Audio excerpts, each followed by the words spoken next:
Wastara amezungumza mambo mengi. Interview hiyo naona ameifanya jana, akizungumza kwamba hajawahi kumtongoza mwanaume na hatowahi kumtongoza mwanaume hata akazeeka akawa mbibi wa aina gani, hatowahi kumtongoza mwanaume. Lakini mimi nasema hivi, mimi nakataa. Wastara amemtongoza Dudubaya. Wastara amemtongoza Dudubaya kwa sababu mimi ninaamini kwa 100%, alafu nina akili ya kumsoma mtu maneno akizungumza, na kuwa namsoma maneno anayozungumza na anachokimaanisha. Kwa hiyo nimeangalia mazungumzo ya Dudubaya, nimeangalia mazungumzo ya Wastara. Mimi nakuwa hakimu, nina hukumu ya kwamba, kama mimi ni hakimu, nina hukumu ya kwamba Wastara umemtongoza Dudubaya. Dudubaya hawezi kukusingizia. Kwa sababu gani? Sijawahi kumuona Dudubaya hata siku moja akizungumza kwenye media kwamba ana mahusiano na Wastara. Hajawahi hata siku moja kuita chombo cha habari akazungumza mahusiano yake yeye na Wastara, isipokuwa Wastara ndo kila siku ya Mungu alikuwa akiamka ako na media. Dudubaya nampenda, ni mwanaume mwenye upendo, mwanaume kanifanya hivi, nitambadilisha. Mimi najua kupika chakula, najua kupika chapati, nitafanya hivi. Wasukuma wale wanajua kupenda. Katika moja ya mahojiano yake aliwahi kusema ya kwamba Dudubaya alienda nyumbani kwake saa 5 asubuhi. Alikaa kuanzia saa 5 hiyo mpaka usiku wa saa 5. Sasa jana katika mazungumzo yake amebadili. Anasema kwamba aliyeenda muda huo wa saa 5 hakuwa Dudubaya, alikuwa ni mfanyakazi wa serikalini. Ni mfanyakazi yupi wa serikalini, Wastara, atakayekuja nyumbani kwako kuanzia asubuhi saa 5 akae mpaka saa 5 za usiku? Ni mfanyakazi yupi huyo wa serikali ambaye amewacha kazi za serikali aje akae nyumbani kwako kuanzia saa 5 asubuhi mpaka saa 5 za usiku? Wastara, hivi unatuona sisi ni wajinga? We kubali tu bwana, umemtongoza mwanaume amekataa. Alafu uliwahi kusema kwamba utambadilisha tabia zake. Si umbadilishe? Mbona unaanza kupaniki? Mbona unaanza kukasirika? Nisijapenda, sikafanya. Hapana, penda, kwa sababu wakati unamtongoza Dudubaya ulikuwa ukizijua tabia zake, kama Dudubaya ni mtu wa aina hii. Sasa mbona unaanza kusalenda mapema? Usikasirike mama, mpende hivyo hivyo alivyo. Uliamua kumpenda, mpende. Sasa unaanza kukasirika jamani? Hakuna Mtanzania ambaye hajui kama wewe umemtongoza Dudubaya. Mimi naamini bwana. Wastara, yaani ungekuwa dadangu. Yaani natamani ungekuwa dadangu. Hii ni aibu. Umefikia tu unamtongoza mwanaume. Yaani umeenda kumtongoza Dudubaya. Sasa hivi unaanza kutengeneza skendo kwamba alituma watu, alituma media, akatuma na mtu mweusi. Huyo mtu mweusi unataka unitaje mie?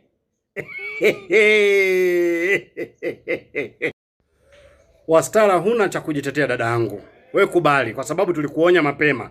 Sasa ukitafuta pa kutokea, hapo ndo unakuwa unamchokonoa Dudubaya. Na yule anaitwa Dudu alafu Baya. Usimchokonoe Dudubaya, yani hutomuweza kabisa kwa kuongena kwa ugomvi. Na kwa sababu ulishaamua, ulishasema wanaume kama hao ndo unawataka, ukasema kwamba mimi nitamrekebisha. Ulishajidhatiti kwamba utamrekebisha. Tunasubiri tuone unavyomrekebisha. Dudu. Wastara dadangu, mimi sikuachi kwa sababu umeanza mwenyewe kumtongoza Dudubaya. Ukweli ndio huo, mimi sitoacha. Kuna mtu mmoja niliona komenti yake katika moja ya video ambazo nimezungumza mimi. Nikaona posti yake akasema, Wewe uijui dini vizuri wewe. Kwani hujasoma kwamba mwanamke anaweza akaonyesha hisia zake kwa mwanaume? Sasa nataka nimjibu live ya kwamba ndiyo inaswihi mwanamke kuonyesha hisia zake kwa mwanaume, lakini katika njia ya stara na njia ya kuficha, sio kudhihirisha na kutangaza mitandaoni. Ushahidi ni kwa Bi Khadija binti Khuwailid. Khadija binti Khuwailid alionyesha hisia zake kwa Mtume Muhammad sallallahu alayhi wasallama ya kwamba aoleke kwa Mtume, lakini Khadija hakwenda moja kwa moja kwa Mtume, wala hakwenda kwa chombo cha habari, ama hakwenda kutangaza jamani, nataka niolewe na Mtume Muhammad sallallahu alayhi wasallama, isipokuwa Bi Khadija alimtuma shoga yake. Shoga yake huyo anaitwa Nafisa binti Munia. Nafisa binti Munia.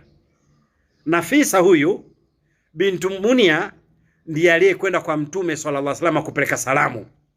Mtume alipopata salamu hizo akafuata utaratibu wa yeye sasa kupeleka posa.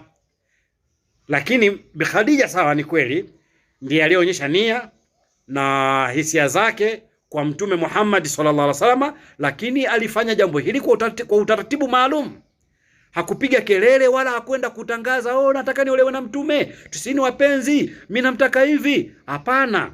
Kwa sasa watoto wa kike wa Kiislamu mnatakiwa muwe na stara, muwe na heshima, muwe na utaratibu maalum. Hata kama ukimtaka mwanaume, tuma shoga yako au mtu yote ambaye anahusiana na yule mtu, ana ukaribu na yule mtu, umwambie tena kwa njia ya faragha. Hata kama akikataliwa, bado ile siri hakuna atakayejua. Bwana, mimi namtaka mtu fulani. Bwana, mimi namtaka Dudu Baya. Bwana, mimi namtaka Ustaz Juma na Msoma. Mtume mtu aje kwangu aniambie, Ustazi, kuna binti bwana anakutaka.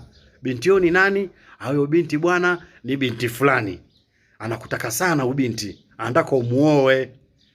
Jambo hili bwana, acha nifikirie kisha nitakujibu. Kwanza huyo binti bwana amezaliwa katika ukoo gani? Shughuli zake ni nini? Vipi maadili yake? Pia sitokurupuka, lazima nijue maadili. Nishamjua bwana, hebu njoo nikupe majibu yangu bwana. Kamwambie bwana, nimekubali. Kama yuko serious anataka tumuoe, aniambie utaratibu wa nyumbani kwao ni vipi, ili nilete posa. Lakini sivyo kama alivyofanya dada yetu wa Stara. Kila siku akiamka, mimi namtaka Dudu Baya. Mimi nitamrekebisha. Mimi namtaka hivyo hivyo. Je, angekuwa ndugu yenu ndio mwenye tabia haya, mwenye baba haya, ungemkataa? Watu wengine sijui mnamkoje. Mnaotoombea mabaya. Mabaya hata wakuta nyie. Mimi namtaka Dudu Baya. Huyo ndio nitakaye kufa naye na ndiye nampenda. Dudu Baya amekukataa sasa. Dudu Baya amekukataa sasa, atafuta njia za kutokea. Aliyekuja mimi pale alikuwa mfanyakazi wa serikali. Yupi huyo aliacha? Mfanyakazi gani wa serikali huyo? Aliyekosa kazi ya kufanya uko serikalini, aje kwako saa 5 za asubuhi mpaka saa 5 za usiku. We mama we, muogope Mungu. Muogope Mungu. Mimi bado nakuonya. Umeingia kwenye mdomo wa mamba, alafu bado yachokonoa, wakataa. Bora ungenyamaza lipite. Lakini kuendelea kushindana kuonyesha kwamba hukumtongoza mwanaume na wakati sisi tunajua umetongoza, ni kuzidi kumchafua mamba.